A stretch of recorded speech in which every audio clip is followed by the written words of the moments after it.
हर married रिश्ते की शुरुआत यहाँ से होती है कि पंडित जी कहते हैं कि कन्या को बुलाओ, मुहूर्त का समय निकला जा रहा है। पर उनमें से कुछ रिश्ते जो असफलता के कगार पे आके खड़े हो जाते हैं और वो कोर्ट रूम तक चले जाते हैं, और कोर्ट रूम में जज साहब कहते हैं कि लड़की को बुलाओ, कोर्ट का समय वेस्ट हुआ जा रहा है। तो ऐसा क्या है इन असफल शादियों के पीछे का राज? उसका सोशल पहलू क्या है, उसका लीगल पहलू क्या है? इन सब बातों को डिटेल में डिस्कस करने के लिए आज हमारे साथ हैं देवेंद्र कुमार जांगड़ जी, जो फाउंडर हैं लीगल हब के, और दिल्ली के अंदर एनसीआर के अंदर एक रिनाउंड फर्म के मालिक हैं। आज जो भी लोग मैरिज रिलेशनशिप से रिलेटेड लीगल इश्यूज से पर्सनल लाइफ में स्ट्रगल कर रहे हैं, ये पॉडकास्ट उन सब के लिए है। सो जो लोग इस पॉडकास्ट का अपने पूरे जीवन में फ़ायदा उठाना चाहते हैं वो पूरा पॉडकास्ट आखिर तक देखें। तो आइए मैं आपको इंट्रोड्यूस कराता हूँ श्रीमान देवेंद्र कुमार जांगड़ जी से। जांगड़ जी प्रणाम। नमस्कार जावेद जी, बड़ा अच्छा लगा आपके सेट पे आके। और कहीं ना कहीं जो हम डिस्कशन आज करने जा रहे हैं, कहीं ना कहीं हर मैरिज के लिए, और कहीं ना कहीं पहले जो हम वाइफ की बात करते थे, आज हम एक हस्बैंड की चर्चा करने के लिए बैठे हैं। ये यक्स पर्सन हर किसी के दिमाग में आज चल रहा है कि क्या है ये समाज जो बदला है, एक हस्बैंड कहाँ खड़े। और आज जब आप हमारी बातचीत का ये सिलसिला चलता रहेगा तो जो भी चिंताएं हैं कहीं ना कहीं उनका समाधान मिलेगा।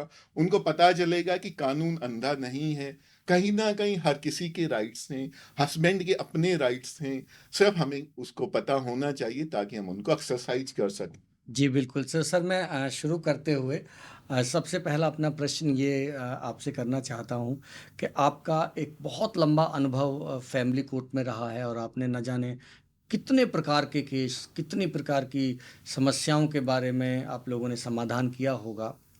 तो आपके हिसाब से मोस्ट जनरल कॉमन पहलू क्या है कि दो प्रेमी प्रेमिका या शादीशुदा कपल जो बच्चे पैदा करने वाले थे और एक बहुत अच्छा जीवन जी रहे थे या कर भी चुके थे, वो कोर्ट रूम में आके खड़े हो गए? तो आपकी नेचुरल फाइंडिंग क्या है इस बारे में कि ये सिचुएशन खड़ी कैसे हो जाती है?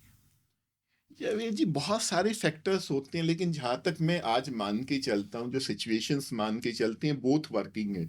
हस्बैंड भी वर्किंग है, वाइफ भी वर्किंग है, कहीं ना कहीं ईगो इश्यूज भी हैं।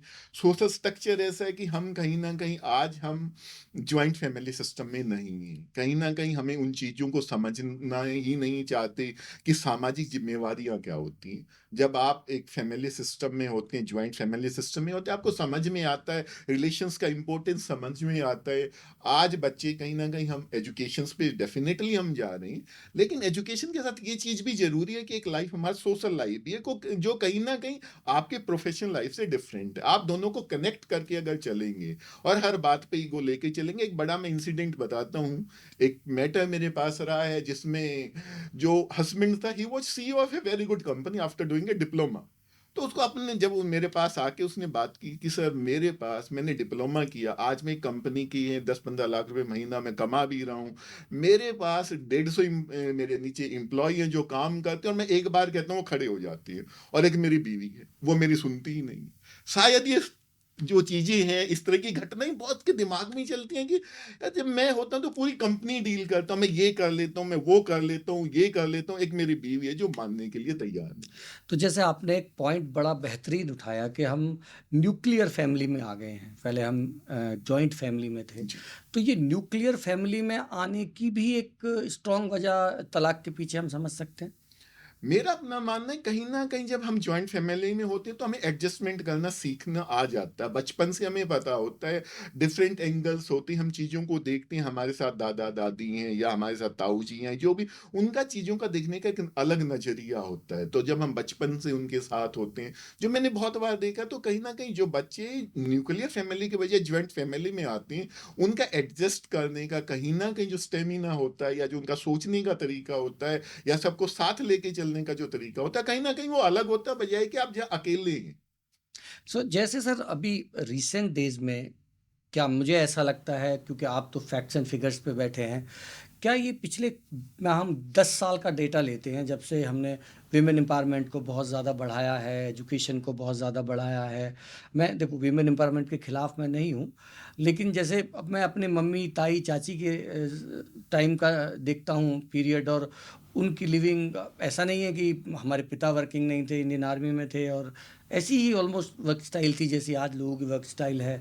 बट उनका जो एटीट्यूड था टुवर्ड्स फैमिली, और आज मेरी वाइफ भी हैं, ठीक है, मेरी और भाभी भी हैं, मैं उनको भी देखता हूँ, उनका जो एटीट्यूड है टुवर्ड्स फैमिली, तो कहीं ना कहीं ये ऐसा तो नहीं है कि जो एजुकेशन जो लिबर्टी के लिए दी थी, या विमेन एम्पावरमेंट के लिए जो एजुकेशन दी थी, कहीं ना कहीं वो वेपनाइज्ड हो रही है अगेंस्ट मैन, और एक कहीं एक ढकोसला खड़ा किया जा रहा है फ्रीडम का, और वो कहीं ना कहीं बात तलाक तक चली जाती है।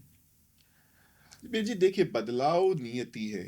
ये भी एक बदलाव का दौर है। वक्त के साथ चीजें बदलेंगी, हालात बदले हैं, एजुकेशन आई है, वुमेन एम्पावरमेंट आई है। लेकिन ये भी सच्चाई है, वुमेन एम्पावरमेंट के अगेंस्ट शायद बहुत सारे लोग नहीं। समस्या यहाँ पे आती है जब आप उसको वेपनाइज करते हैं। प्रॉब्लम यहाँ पे आती है कि जब आप अपनी मर्यादाएं, अपनी लिमिट्स, ऐसा नहीं है कि जब एम्पावरमेंट नहीं थी तो जो हस्बैंड थे या मर्द थे वो लिमिटेशंस में नहीं थे। हम आपकी बात करते हैं, आप अपने फादर की बात करें, हम अपने फादर की बात करते हैं, कहीं भी हम सोसाइटी में देखते हैं, तब भी एक लिमिटेशंस थी। ऐसा नहीं था कि वहां पे बहुत ज्यादा टॉर्चर्स थे या ये चीजें नहीं थी। ठीक है, एजुकेशन कहीं ना कहीं कम, मैं मान सकता हूँ कुछ चीजें कम थी, वो आज बदली हैं। समाज में बदलाव होना चाहिए लेकिन बेहतरी के लिए होना चाहिए। क्या हम ये इस बदलाव की वजह से, क्या ये बिखरते हुए परिवार, क्या वो जो एक समस्या हमारे सामने आज की डेट में खड़ी है वो ज्यादा गंभीर है, बजाय कि पहले वुमेन एम्पावरमेंट से कम कहीं ना कहीं परिवार था। आज हमारी समझ में नहीं आता, जब मेरे पास लोग आते हैं पहली बार शादी से पहले की, जब मैं पेरेंट्स से ही बात करता हूँ तो कमाल की बात ये होती है, पेरेंट्स कहते हैं वकील साहब पता नहीं क्या होगा, बच्चों की पहले शादियां नहीं हो रही, और शादियां हो गई तो पता नहीं अब क्या होगा, कैसी लड़की आएगी, वो क्या करेगी। और आजकल तो मैं आपके पॉडकास्ट या इस तरह की चैनल्स पे भी मैं देख रहा हूँ कि कहीं ना कहीं जब लड़का हनीमून मना के आ रहा तो दे आर क्लैपिंग, पेरेंट्स भी कह रहे हो वेरी गुड कि हाँ, आप कम से कम जिंदा वापस जिंदा आ गए। वापस तो आ तो गए। This is the new thing which is changing, तो कहते हैं मैं नया मेरा था। मेरा वही क्वेश्चन था सर कि कहीं 10 साल में या पिछले 10 साल का डेटा अगर हम एनालिसिस करें, तो क्या डाइवोर्स केसेस बढ़े हैं, घटे हैं? कोई इस तरीके का डेटा है बार काउंसिल के पास या किसी लीगल आइडेंटिटी के पास? सर, बिल्कुल आप चेक करेंगे तो कहीं ना कहीं अगर हम लिटिगेशंस की बात करें, मैं आपको बताता हूँ एक दिल्ली का, क्योंकि मैं रूटीन में डिस्ट्रिक्ट कोर्ट्स की अगर हम बात करते हैं तो यहाँ पे एक नया एक्ट आया, फैमिली एक्ट आया, जिसके तहत ये सारी मैट्रिमोनियल डिस्प्यूट्स को उन्होंने रखा फैमिली कोर्ट्स के अंदर। ओके। तो यहाँ पे जितनी भी डिस्ट्रिक्ट हैं दिल्ली के अंदर, डिस्ट्रिक्ट हर डिस्ट्रिक्ट के अंदर स्टार्ट हुआ कि एक फैमिली कोर्ट बनाते हैं जहाँ ओके। पे डील होनी कहीं ना कहीं आपके डिवोर्स मैटर, आपके रेस्टिट्यूशन मैटर्स। और आज हालात ये है कि हर डिस्ट्रिक्ट में तीन तीन चार चार कोर्ट हैं, और अभी बात चल रही है कि चार पांच कोर्टें और बढ़ा दें, ओहो। क्योंकि वर्कलोड इतना ज्यादा है, इतना ज्यादा है कि आज की डेट में जहाँ हम ये मान के चलते थे कि एक कोर्ट काम करेगी, आज वहां पे अगर हम 10 कोर्ट भी एस्टेब्लिश कर रहे हैं, मल्टीप्लाई बाई 10, तब भी वहां की हालात ये हैं कि इट विल टेकिंग 5 6 और 7 years in disposal of the case. This is the bulk of the cases we are filing every day, hundreds of cases. तो जैसे मेरी अंडरस्टैंडिंग है सर, क्योंकि मैं बहुत ना समझता नहीं हूँ लीगल, जैसे हस्बैंड वाइफ ने डिसाइड कर लिया बेडरूम में बैठ के कि लेट्स हैव ए डाइवोर्स, और ठीक है भाई, सुबह दोनों वो बैग उठा के चली गई, और वो भी अपना सो गए 2 पैग लगा के। अब वो जो प्रोसीजर इस तारीख से शुरू हुआ है, आज की सिनेरियो में लगभग कितने दिन में वो लोग, उन लोगों को तलाक मिल जाएगा सर? अरे जी, तलाक की दो चीजें होती हैं। जब हस्बैंड वाइफ बैठ के सेटल चीजें करते हैं तो उसके लिए एक प्रोसीजर है जिसको हम बोलते हैं divorce by mutual consent. Okay. उसकी भी कहीं ना कहीं अगर हम आज की भी बात करें तो हमारा लॉ कहीं ना कहीं आज भी हिंदू मैरिजेज के अंदर उसी चीज को मान के चलता है कि 7 जन्मों का बंधन है। आज भी ये कॉन्ट्रैक्ट नहीं है। आज भी अगर आप कोर्ट में जाएंगे, क्योंकि इससे पहले मैं बताना चाहता हूँ कि कहीं ना जुडिशरी का जो पुराने जजेज हैं, क्योंकि सीनियर जजेज आप देखेंगे फैमिली कोर्ट्स में बैठे हुए हैं, उनका माइंडसेट आज भी यही होता है कि कहीं ना कहीं अगर घर बस सकता तो बसाने की कोशिश करनी है। डिवोर्स कहीं ना कहीं आज भी हमारी सोसाइटी में जो भी हमारे सीनियर्स हैं, हमारे बुजुर्ग हैं या सीनियर जजेज हैं, उनके माइंड में यही रहता है कि नहीं, जहां तक हो सके हमने कोशिश करनी चाहिए। और म्यूचुअल के लिए भी कहीं ना कहीं कानून भी आज ये नहीं है कि आपने रात को फैसला लिया और सुबह आप कोर्ट में जाएंगे and you will get the divorce. एक प्रोसीजर है। सबसे पहले बात मान के चलिए, वो पहली प्रोसीजर ही कंडीशन मैं सर समझना चाह रहा हूँ कि वो प्रोसीजर स्टेप बाय स्टेप क्या है।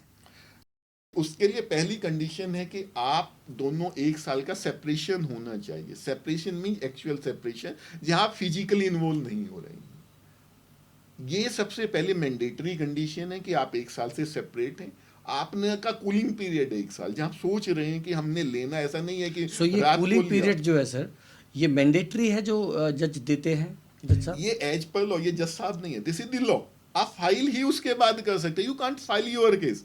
आप ओके 1 साल आपका कूलिंग पीरियड है, आप सोचिए, you will write a date कि सर हमने उस दिन डिसीजन लिया था, we are residing separately for the last 1 year.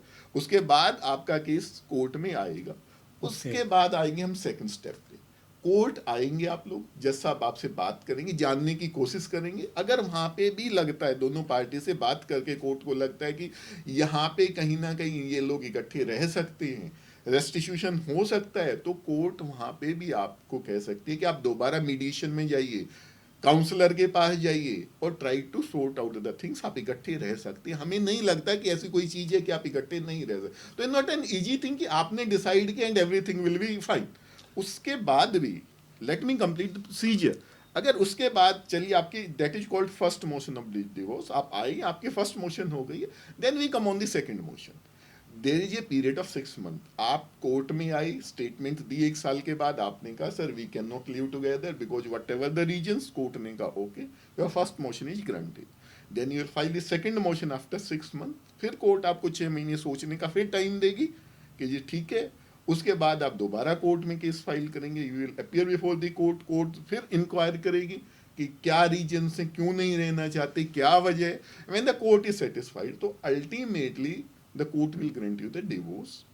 अब रिसेंटली 2-3 साल से अगर मैं मान के चलूँ, ये 6 मंथ का जो कूलिंग पीरियड है, there are 2 periods. 1 year separation, ये मैंडेटरी है, that can not be waived, कोई नहीं कर सकता ओके क्योंकि लॉ में है, कोर्ट के पास कोई पावर नहीं है। लेकिन फर्स्ट मोशन और सेकंड मोशन की अगर हम बात करें 6 मंथ वाली, इसको कोर्ट आज वेव कर सकती है। सुप्रीम कोर्ट की जजमेंट्स आ गई हैं, पर वो भी कंडीशनल है कि आपका separation must be of 18 month. जो आप ओके 1 साल वाला है, अगर आप 1.5 साल से अलग रह रहे हैं, तो कोर्ट ये मान के चलती है 6 महीने वाला आपका कूलिंग पीरियड वहां पे चला गया और अल्टीमेटली आप 1.5 साल से अलग रह रही हैं। आपकी फर्स्ट मोशन होगी। After 10-15 days of the first motion आप सेकंड मोशन फाइल कर सकते हैं। और आई कैन से कि इन रफली 15 to 20 days your proceedings will be over. कहीं ना कहीं आप खुशी खुशी रह सकते हैं after that. So it means sir कि ऑलमोस्ट 3 इयर्स या 2 इयर्स तो आप मान के ही चलिए। 2 years. 2 Yes, इयर्स तो आप almost 2 ऑलमोस्ट years मान के चलिए। after you take the final call that I don't want to, we don't want to और live sir together. At the last stage जैसे रीजंस तो देने पड़ते होंगे कि भाई why are we getting divorce, हम क्यों तलाक ले रहे हैं, और मेरे ख्याल से वो ग्राउंड्स बड़ी देखी जाती होंगी, या फिर ये भी एक ग्राउंड हो जाती है कि वैसे तो कोई अनबन नहीं है, बस साथ रहने का मन नहीं है। क्या ये ग्राउंड भी देखी जाती है? म्यूचुअल में मोस्टली जो हम लेके चलते हैं वहाँ पे एलिगेशंस नहीं होते। म्यूचुअल में हम लेके चलते हैं कि हमने जो भी चीज़ें थी, हमने एक अंडरस्टैंडिंग क्रिएट की है, दोनों ने एक कॉल की है कि हम इकट्ठे नहीं रह सकते, दे टेक ए डिसीजन। तो उसमें हम एलिगेशंस पे नहीं जाते, हम कहते हैं कि हमारी अंडरस्टैंडिंग नहीं बन रही, वी कांट लिव टुगेदर, और बीइंग हम पढ़े लिखे या वट एवर हमने सोच लिया, एल्डर्स ने सोच लिया, इज बेटर हमारे फ्यूचर के लिए कि वी शुड सेपरेट। तो that is the call, there no reasons नहीं है सच। लेकिन कोर्ट को फिर भी ऐसा नहीं है कि आपने रीजंस अगर इस तरह के है और कोर्ट आपसे बात करती है और उसको लगता है कि नहीं नहीं अभी भी चीज़ें बन सकती हैं, जो कि एक माइंड सेट है कि अभी भी चीज़ें या बनने में सालों लग जाते हैं। हमारे देश में डिसीजंस नहीं होते। आप जब भी, मेरा जो सबसे बड़ी प्रॉब्लम जब मैं किसी चीज़ को देखता हूँ, चाहे लड़के के लिए चाहे लड़की के लिए, आई एम सरप्राइज्ड कि वो चल रही हैं। 2 साल हो गए सर, कब से मारपीट हो रही है इतनी से, वाइफ कब से बदतमीजी कर रही है, कब से किसके रिलेशन में चल रही है, कब से पता है। मैं एक बड़ी अच्छी कहानी बताता हूँ जी। आपके पास। आज एक मर्द की अगर बात आती है कि कई साल पहले मुझे एक हस्बैंड आए और ही वॉज अवेयर कि उसकी वाइफ उसके किराएदार के साथ टच में है, ओके और उसने मुझे आके कहा कि सर मुझे इसके साथ रहना है, घर बसाना है, मुझे डिवोर्स नहीं चाहिए। वाइफ डिवोर्स चाहती थी, हस्बैंड ने कहा सर मुझे डिवोर्स नहीं चाहिए। एंड आई वाज सरप्राइज, यार पागल आदमी है। एक लेडी, तेरे को पता है कि वो किराएदार को निकालने नहीं देती, वो उसके साथ ही रहती है, तेरे सामने रहती है, और वो कहती है कि मुझे इसके साथ रहना, मुझे तुम्हारे से तलाक लेना है, और आप तलाक देने के लिए तैयार नहीं है। आप पैर पकड़ रहे हो उस वाइफ के कि नहीं आप मेरे साथ ही रहो। तो मैंने उसको जानने का एक रहा कि यार ऐसा कैसे हो सकता है। मैंने दैट वाज वेरी सरप्राइजिंग। तो उसने कहा सर मेरी जो बेटी है ना वो 12th क्लास में पढ़ती है, उसकी मुझे मैरिज करनी है। अगर ये दाग लग गया ना, मेरी बेटी की शादी नहीं होगी, मेरे लाइफ का जो हो गया, मुझे कोई फर्क नहीं पड़ता, लेकिन मेरी बेटी की जिंदगी बर्बाद हो गई तो उसकी क्या गलती। This what husband is. लेकिन चीजें क्या, ये आती नहीं है। उस आदमी ने पैर पकड़े, उसको मनाया, उसको लेके गया, और वो आदमी ने सफर करता रहा कि वो वहां पे है, वो अपनी लड़की के लिए बर्दाश्त कर रहा है।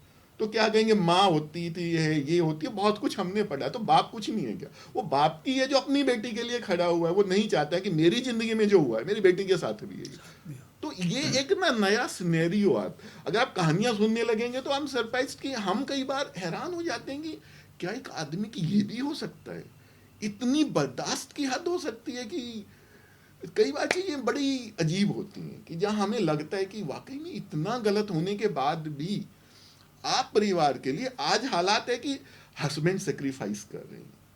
आज आप देखेंगे हस्बैंड किचन में खड़े हुए हैं। आज बच्चों को लाने ले जाने की जिम्मेवारी हस्बैंड कर रहे हैं।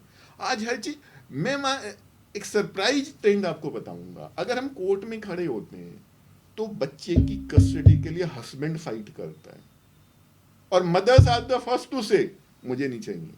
ओह उसको जो women empowerment doesn't mean freedom, उनके लिए कि मुझे तो आजाद रहना जी, आई वांट फ्रीडम, मुझे कोई सिरदर्दी नहीं चाहिए, इसको लेके जाओ। तो ये जो ट्रेंड है, ट्रेंड ये हो गया। दैट इज द प्रॉब्लम कि मैरिज नहीं हो गई।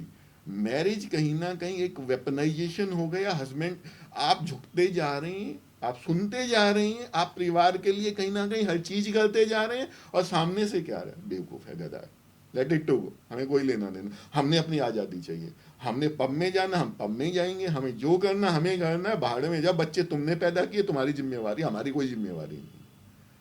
तो बल्कि आप इससे बड़ी बात, बहुत सारे बच्चे पैदा नहीं करते, they don't want any child. Wife कहती है नहीं नहीं we are ready to adopt, मुझे बच्चे ही नहीं चाहिए। बहुत सारे केसेज में दिस इज द रीजन कि हमें बच्चे ही नहीं चाहिए। and that's the reason for divorce. Why you are in the marriage relationship, आपको बच्चे, adoption is a good thing, आप ले सकते हैं, अकेले भी ले सकते हैं। आप एक रिलेशनशिप में आए तो डिसीजन मस्ट बी म्यूचुअल ना। कल को वाइफ कहने लगे नहीं जी मुझे तो नहीं करना, मुझे तो बच्चा ही नहीं चाहिए, या तो आप बिफोर मैरिज आप डिसाइड करिए ना, we will go for the adoption, या बोथ म्यूचुअली करिए। ये नहीं हो सकता ना कि आप रिलेशन नहीं जी मुझे तो फिजिकली मेरी मर्जी नहीं है। और सबसे बड़ी बात, हम जा कहाँ रहे हैं इस सोसाइटी में, मैरिटल रेप। आज बात करिए मैरिटल रेप। हम क्या, हमारी जो सोसाइटी है आज, अगर मैं बात करना चाह रहा हूँ, हम वेस्टर्न कल्चर नहीं है हमारे अंदर, हम आज भी इंडियन कल्चर है। यहाँ पे लिव इन आ गई हैं, यहाँ पे जो नई चीजें, नए बच्चों से जब हम बात करते हैं, वो वर्ड्स, जो नए वर्ड्स आते हैं शायद हम लोग जानते भी नहीं है। लिव इन रिलेशंस एक ट्रेंड बन गया, और उसके बाद क्या करेंगे, रेप एफआईआर, फिर हस्बैंड को अंदर जाना है। तो अल्टीमेटली आज की सच्चाई ये है कि हस्बैंड डरा हुआ है, और उसकी वजह ये कि माइंड हमारा या सोसाइटी ने जो चीजें बनाई हैं वो इस तरीके से रिप्रेजेंट कर दी गई कि कोर्ट तो सिर्फ औरतों के लिए, लेकिन ऐसा नहीं है। We can fight it. और वो केसेज भी हुए जहाँ लेडीज ने इस तरह की हरकत की, उनके खिलाफ एफआईआर भी दर्ज हुई, वो अंदर भी गई हैं, उनसे कॉम्पनसेशन भी लिया गया है, और वो हाथ जोड़ के टेबल पे भी आई हैं। और इसीलिए कहते हैं कि जहाँ क्लैरिटी है, I can guarantee you without any doubt, you bring the evidence before me, वो आएगी, वो माफी मांगेगी, और आपके हिसाब से चीजें चलेंगी। आपको डरने की जरूरत नहीं है, दबने की जरूरत नहीं है। व्हेन यू आर फेयर तो आप भरोसा रखिए। सर मेरा अब बहुत ही ज़बरदस्त आपने, मतलब मैं तो वो भावुक हो गया उस बात को सुन के जो आपने बताई कि वो 12वीं क्लास में उनकी बेटी है और वो शादी की वजह से इतना कॉम्प्रोमाइज़ कर रहे हैं। सो खैर सर, जीवन है। सो बात को आगे बढ़ाते हुए सर, मेरा एक यहाँ पे क्वेश्चन बना मन में कि जैसे एक लड़के के साथ शादी हुई, उनसे एक बच्चा हुआ, एक जनरल सिनेरियो है जो मैं बहुत लोगों की लाइफ में देखा है। एक बच्चा हुआ, अब बात डाइवोर्स पे आ गई। डाइवोर्स के समय कस्टडी चलो माँ को मिल गई, पिता ने दूसरी शादी कर ली। अब दूसरी शादी के बाद क्या उस बच्चे का पिता की प्रॉपर्टी पे कोई लीगल राइट बनता है? ये भी एक काफ़ी क्वेश्चंस है। जब भी डिवोर्स केसेस जाते हैं, कहीं ना कहीं पहला है कि हमारा एक बार डिवोर्स रहे, फिर आ जाता है मॉनेटरी कंसिडरेशन। कहीं ना कहीं मैं कहता हूँ ना कि आज जो ये चीज़ें हो रही, कहीं ना कहीं हम मनी माइंडेड भी ज़्यादा हो गई। अब बात करते हैं राइट्स की। एक बच्चा अगर किसी भी मैरिज से आता है, और जो भी उसके rights on the day of born, जिस दिन वो पैदा होते हैं, वो इम्पेक्ट नहीं होते। पेरेंट्स का जो मर्जी रहे, चाहे वो डिवोर्स ले, इकट्ठे रहे, उसके बाई बर्थ कुछ राइट्स हैं। और बाई बर्थ अगर राइट करें, क्योंकि हमें थोड़ा इन चीज़ों को समझना पड़ेगा। मैं आपको व्यूवर्स के लिए इसलिए बताना जी चाहता हूँ, दो तरह की प्रॉपर्टीज होती हैं। हम पहले ये जानना चाहेंगे प्रॉपर्टीज हैं और वहाँ पे राइट्स कैसे होते जी हैं। एक प्रॉपर्टी है जो इसको हम दादालाई एंसेस्ट्रल प्रॉपर्टी बोलते हैं, जो कहीं ना कहीं से फादर या मदर ने नहीं की, वो कहीं से उनके पास आई है। तो कहीं ना कहीं they are not the actual owner, उनको एक इनहेरिट होके आई, और वहाँ पे आ गई थर्ड जनरेशन जो कि बच्चा हो गया। हम जो जर्नल सेंस में दादालाई एक वर्ड बोलते हैं, दादालाई मीन्स प्रॉपर्टी दादाजी से आई है। जी एक प्रॉपर्टी है जो फादर ने खुद की है, फादर ने खुद कमाई है, वो फादर की पर्सनल प्रॉपर्टी है। ओके पर्सनल प्रॉपर्टी चाहे किसी की भी हो, वो उसकी मर्जी है कि वो क्या करे। ओके उसको गिफ्ट दे, उसको सेल आउट करे, उसको दान करे, उसकी विल बना के किसी को दे के चला जाए कि ये आपको मैं दे रहा हूँ, ये उसकी मर्जी। अब आ जाते हैं बच्चे का राइट कहाँ पे आता है। बच्चे का राइट आता है जो एंसेस्ट्रल प्रॉपर्टी है। अगर दादाजी से एक प्रॉपर्टी फादर के पास आई है, विल से नहीं आई है, रूटीन में आई है। दो तरीके से प्रॉपर्टी जाती है। थोड़ा टेक्निकल चीजें मैं समझाना इसलिए चाहता हूँ कि बहुत सारी क्वेरीज रहेंगी। जी प्लीज। अगर वो प्रॉपर्टी आती है, दादाजी के पास एक प्रॉपर्टी थी, अनफॉर्चुनेटली वो नहीं रहते, और उस प्रॉपर्टी को अपने लाइफ टाइम में किसी को दे के भी नहीं गई, ओके तो उसमें जो पोता आ गया, जो थर्ड जनरेशन आ गया, उसके लिए वो दादा लाई प्रॉपर्टी है, बाई बर्थ उसका राइट है। ओके उसके बाद जो मर्जी उसके पेरेंट्स के जो भी रिलेशन रहे, वो राइट्स जब तक वो 18 साल का नहीं हो जाता, कोई खत्म ही नहीं कर सकता। He is the only person, वो बच्चा है जो डिसाइड करेगा कि मुझे ये प्रॉपर्टी रखनी है, किसी को देनी है, नहीं देनी है। और रिसेंट में क्योंकि इस तरह के केसेज रही हैं जहाँ पे हस्बैंड वाइफ ने डिसाइड किया कि जी ये मेरी एलिमनी हो गई और ये बच्चे का मैंने ले लिया, और इसके बाद बच्चा कोई मेंटेनेंस क्लेम नहीं करेगा। यस यस ये चीज़ें बिल्कुल क्लियरली यहाँ पे अगर आप बात करेंगे दिल्ली हाई कोर्ट के अंदर या कहीं पे भी हम जाते हैं, तो सबसे पहले कोर्ट ये चेक करती है कि हमने बच्चे के राइट्स को तो कहीं ना कहीं कॉम्प्रोमाइज नहीं कर लिया, क्योंकि बच्चा माइनर है। माइनर के राइट्स को किसी के पास राइट नहीं है कि आप उनके बारे में, उसके राइट्स के बारे में आप न किसी को दे सकते। वो जो उसके राइट्स हैं, when he will be of the 18 year, ये उसकी मर्जी है कि उसको क्या करना। और अगर आप लिख भी देंगे, दैट हैज नो वैल्यू। आप एक कॉम्प्रोमाइज में बना के लोग लिख देते हैं, लेने वाले तो डिवोर्स भी एक पेपर पे बना के ले लेते हैं जिसकी कोई वैल्यू नहीं है। तो बहुत सारी चीज़ें देश में चलती रहती हैं। लेकिन इस बात में दो चीज़ें आप मान के चलिए, बाई बर्थ बच्चे का जिस प्रॉपर्टी में राइट है वो रहेगा, आप उसको कोई ख़त्म नहीं कर सकता जब तक वो 18 ईयर का नहीं होता। To be very. दूसरा, विजिटेशन राइट आप ख़त्म नहीं कर सकते। दोनों के बच्चा किसी के पास भी रहे, माँ के पास रहेगा या बाप के पास रहेगा, दूसरे जो भी उसका रहेगा, पेरेंट्स का रहेगा, उसका राइट, विजिटेशन राइट आप लिख के भी ख़त्म नहीं कर सकते। अगर आपने लिख दिया तो भी रहेगा। उसका मेंटेनेंस राइट आप कभी ख़त्म नहीं कर सकते। अगर उसको कल को मदर के पास है या फादर के पास है, अगर उसको लग रहा है कि मुझे मेंटेनेंस की ज़रूरत है, तो बच्चे का मेंटेनेंस राइट पेरेंट्स बैठ के कभी ख़त्म नहीं कर सकते। वो बच्चा ही जब 18 साल का होता है, he will take the decision, और you will have to take the permission of the court. अगर कोई प्रॉपर्टी है तो मेंटेनेंस राइट आप डिसाइड नहीं कर सकते, प्रॉपर्टी आप डिसाइड नहीं कर सकते, वेजिटेशन राइट्स आप ख़त्म नहीं कर सकते। ये आपने बड़ा अच्छा पहलू हमारे दर्शकों को बताया। अब मैं आता हूँ जो आजकल की जो यूथ की रिलेशनशिप है, जैसे लिव इन रिलेशनशिप है, उसमें बहुत सारे कॉम्प्लिकेशंस हैं। क्या हमारे लीगल कानून में इसकी कोई लीगल ग्राउंड है, या ये एक इलीगल रिलेशन है? क्योंकि सामाजिक तरीके से तो ये इलीगल रिलेशन है, बट क्या मान लेते हैं कि आज किसी मतलब मान लो कोई बच्ची है, कोई बच्चा है, उनके पेरेंट्स जो हैं वो खिलाफ हैं, कि आप किसी के साथ लिव इन में रहो, बट वो रहना चाहते हैं और वो उनके पेरेंट्स को कानूनी धमकी भी दे रहे हैं कि भाई हम किसी कानून के आधार पर, वो मैं नहीं जानता, हम रहेंगे। तो इसके बारे में बताइए कि क्या इस तरीके का कोई कानून है कि अब इसको लीगली मान्यता है कहीं पे? तो देखिए, दो क्वेश्चंस यहाँ पे बनेंगे। हम अगर बात करते हैं, एक बात है, दो मेजर है। मेजर की अगर मैं बात करूँ तो जो लड़की की मेजोरिटी की एज है दैट इज 18 ईयर, और लड़के के लिए 21 ईयर्स। लड़के की मान के ना चले, हम भी 18 साल में दे कैन नॉट मैरी, उनकी एज होनी चाहिए 21 ईयर्स। लड़की की कहीं ना कहीं एज है दैट इज 18 ईयर्स। तो अगर हम वो पूरी चीज में लेके चले, मैरिज की अब सिनेरियो आ जाती है when they are the major 18 और 21 ईयर्स के, ये उनकी चॉइस है, वो कहाँ मैरिज करना चाह रहे हैं, दे आर फ्री। वो किसी भी कास्ट से, किसी भी रिलीजन से, जहाँ भी हैं, उनको जिनके साथ रहना है, वो रिलेशन में रहना चाहते हैं, मैरिज में रहना चाहते हैं, वो उनकी चॉइस है। उनके पेरेंट्स उसको फोर्स नहीं कर सकते। This is the law. अगर कोई प्रॉब्लम है, अगर पेरेंट्स प्रॉब्लम करते हैं, तो आप जा सकते हैं, आप प्रोटेक्शंस ले सकती हैं उनसे, आपको पुलिस प्रोटेक्शंस भी मिलती है। आपकी अगर कहीं और प्रॉब्लम्स आती हैं तो उनकी अपनी रेमेडीज अवेलेबल है।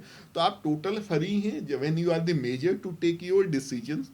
हाँ, वो आपकी चॉइस है कि आप रिलेशन में रहना है कि आपको मैरिज में जाना है, ये डिसीजन उन दोनों का है। Perfect sir. So sir, how about the intercaste marriage? Intercaste marriage की क्या लीगलिटीज़ हैं? देखिए, हम बात इंटरकास्ट और इंटर रिलीजन दोनों की करते हैं। इंटरकास्ट मैरिज की अगर हम बात करते हैं, मेनली वो हिंदूज में प्रिवलेंट है। जैसा मैं पहले भी कह चुका हूँ कि मेजोरिटी लॉ जो बात करता है, मेजोरिटी की बात करता है। आप अबाउट 18 और 21 में आप एक मैरिज रिलेशनशिप में जा ही सकते हैं। आजकल एक काफ़ी सारी चीज़ें चलती है, लव जिहाद और ये चीज़ें आप देखते हैं, ये चलती रहती है। मैरिजेज के नाम पे रिलीजन बदल दिए जाते हैं। इलाहाबाद हाई कोर्ट या अलग अलग हाई कोर्ट, सुप्रीम कोर्ट ने कहीं ना कहीं इस तरह के सर्टिफिकेट्स जारी कर दिए जाते हैं कि एक पार्टी हिंदू है, एक मुस्लिम है, उसका रिलीजन चेंज किया विदाउट एनी सेरेमनी, कुछ भी नहीं होता। एक सर्टिफिकेट बनाया, उनको दोनों को मुस्लिम बनाया और एक निकाह पढ़ा और दे आर लीगली मैरिड।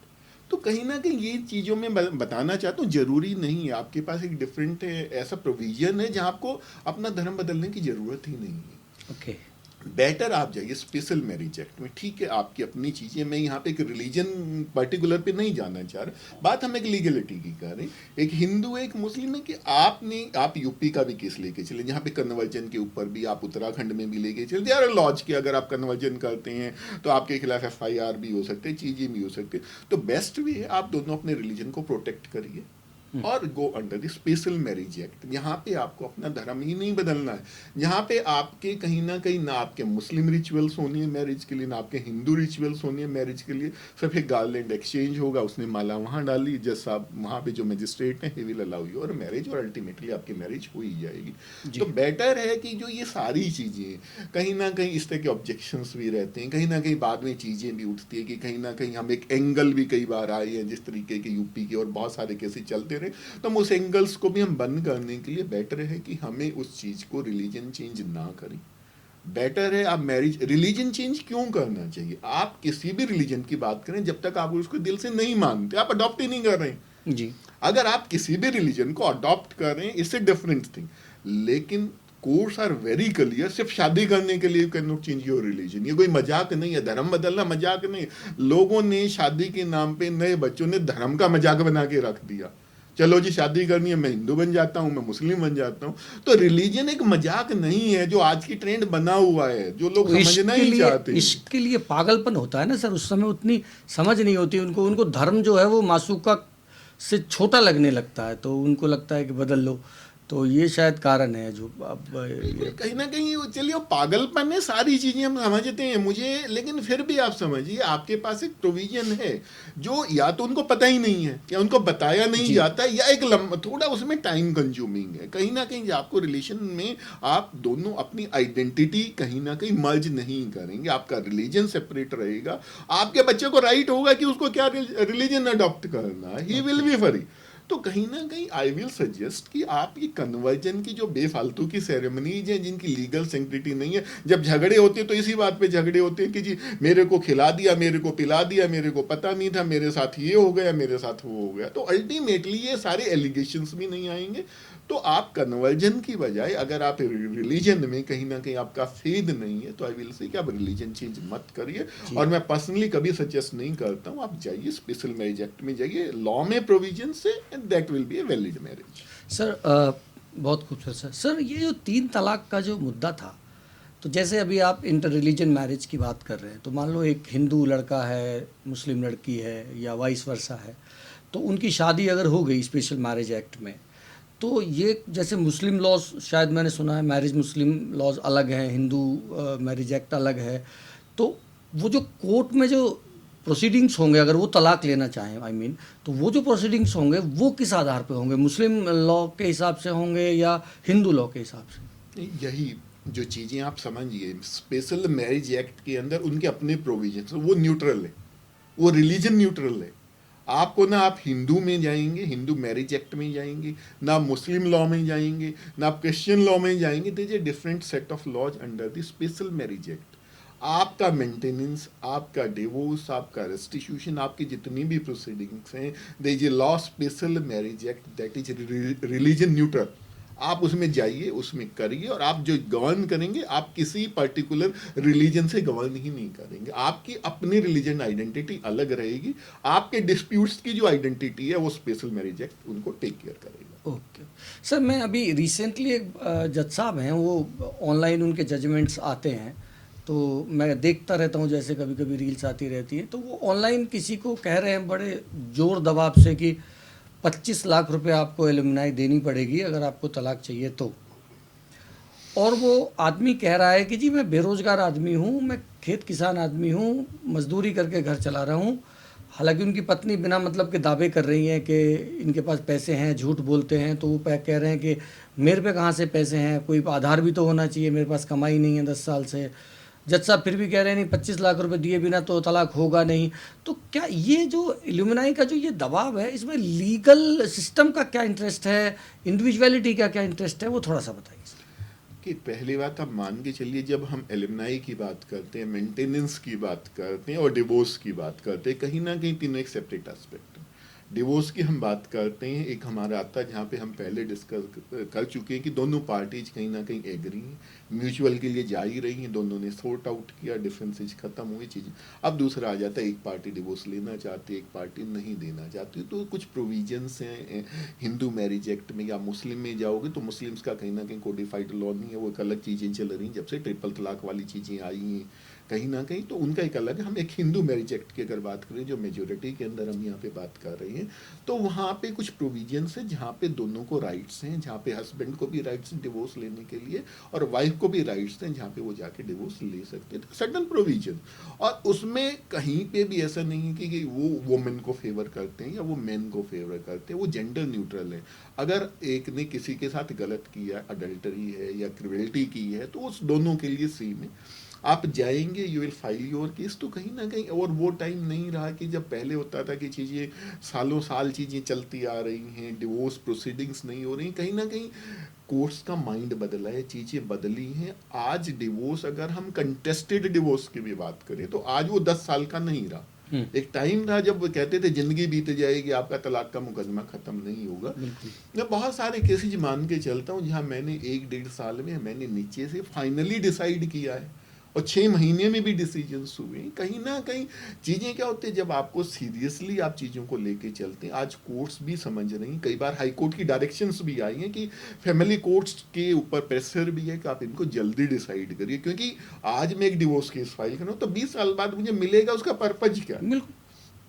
और सबसे बड़ी बात, आज हाई कोर्ट्स भी अगर आपको नीचे से डिवोर्स मिल रहा है, तो कहीं ना कहीं हाई कोर्ट कहीं ना कहीं उसको फेवर करते हैं कि आप 10 साल से लिटिगेशन में, ये अपने आप में कंसीडर लेके चलते हैं, आप 10 साल से अलग है ना, what is in the relation. आप क्यों अपनी जबरदस्ती हुए, नहीं, relation is dead, why you just want to pull that relation. तो कहीं ना कहीं उसको चीजें बदली हैं। बट मैं यहाँ पे जो पॉइंट ये था कि जो इल्यूमिनाई की जो रकम है सर, वो बड़ी हैवीली इम्पोज की जाती है, तो वो जैसे सक्षम नहीं है व्यक्ति देने में, तब इसको नेगोशिएट किया जा सकता है, इसका क्या उपचार है सर? कि एलिमनी की हम बात करते हैं, एलिमनी डिफरेंट एक्ट्स के अंदर डिफरेंट डेफिनेशंस हैं। हम बात करते हैं बेसिकली एलिमनी 3 प्रोविजंस में कवर होती है। पहली होती है 125 सीआरपीसी, आज बीएनएस में आ गया, तो कहीं ना कहीं मैं 125 से लिए करूँ कि लोग जानते हैं कि जी 125 का मुकदमा डालना। आजकल के क्लाइंट्स भी हैं, वो भी गूगल चेक करके आते हैं, सारी चीज़ें चेक करके आते हैं, तो 125 हमने फाइल करना। तो 125 अगर सीआरपीसी की बात करें, उसका प्रोविजन क्या है कि कोई भी वाइफ है वो कहीं ना कहीं डेस्टिट्यूट ना रहे, उसको इस से प्रोटेक्शन के लिए, अगर एक वाइफ है वो सक्षम है, पढ़ी लिखी है, सारी चीजें कर सकती है, तो अंडर 125 सीआरपीसी मेंटेनेंस के अंदर she is not entitled for anything. उसको कुछ नहीं मिलेगा, हस्बैंड को कुछ देने की जरूरत ही नहीं है। okay. जो कुछ है, क्योंकि वो खुद इतना कमा रही है को अपना गुजारा कर सकती है। She will not get any maintenance, take it nothing. अब आ जाती है, एक हम दूसरी बात करते हैं, वो आ जाते हैं जहाँ हमारी डिवोर्स केस चल रहे हैं या रेस्टिट्यूशन केस चल रहे हैं। वहाँ पे सेक्शन 24 की हम बात करते हैं हिंदू मैरिज एक्ट की, अगर हिंदूज की है, मुस्लिम्स के क्योंकि डिफरेंट लॉज हैं, तो मैं बेसिकली फिर मैं हिंदूज पे बात करूंगा। सेक्शन 24 की अगर हम बात करते हैं, वहाँ पे आपको एक नॉलेज के लिए, सबके लिए, सबसे वहाँ हस्बैंड भी क्लेम कर सकता है वाइफ से, अगर वाइफ ज़्यादा कमा रही है। ओह, तो वहाँ जो प्रोविजन है आप 125 में कि वाइफ डेस्टिट्यूट ना रहे, 24 के अंदर जो प्रोविजन है वो इसलिए है कि जब आप कोर्ट में डिवोर्स लेने के लिए आए, आप कोई प्रोसीडिंग रहे, both must be on equal footing.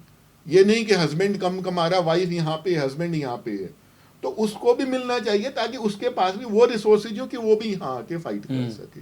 तो अल्टीमेटली कहीं ना कहीं 24 जेंडर न्यूट्रल है, जहाँ पे मेल भी, फीमेल भी, मीन हस्बैंड भी और wife, they can claim, even this is the only provision है, husband can claim from the तो वाइफ। वो मैं यही जानना चाह रहा था कि आपके करियर में कभी ऐसी सिचुएशन आई है कि हस्बैंड को एलिमनी मिली हो?